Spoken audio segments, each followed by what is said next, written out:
Shalom, selamat pagi saudara-saudara yang dikasihi Tuhan Yesus Kristus. Salam sejahtera buat saudara semua dimanapun saudara berada. Damai sejahtera dan sukacita oleh Roh Kudus melimpah senantiasa dalam hati dan kehidupan saudara semua.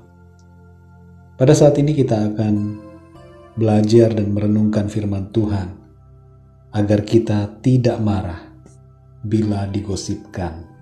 Dalam Pengkhotbah 7 ayat 21-22 tertulis, "Juga janganlah memperhatikan segala perkataan yang diucapkan orang, supaya engkau tidak mendengar pelayanmu mengutuki engkau.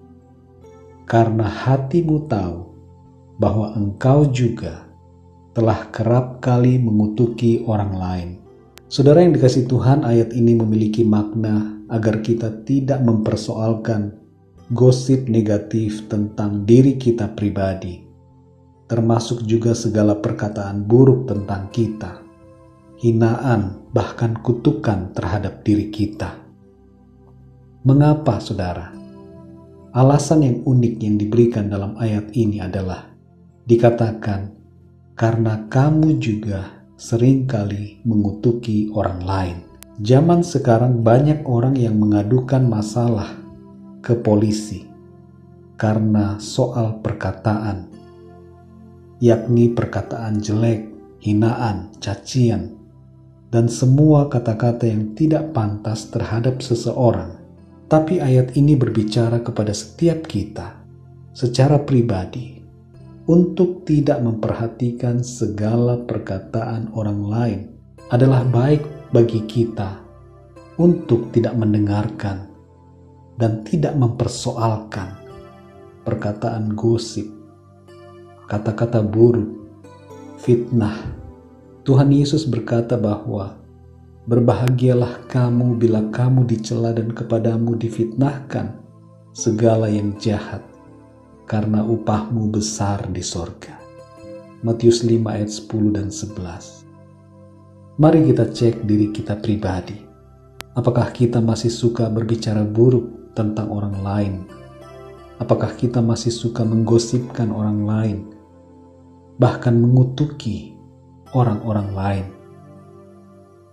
Jika kita tidak lagi menggosipkan atau mengutuki orang lain, maka dapat dipastikan bahwa kita akan menjadi pribadi yang tidak mempersoalkan soal-soal perkataan yang salah ucap, bahkan perkataan fitnah, gosip, kutukan terhadap diri kita.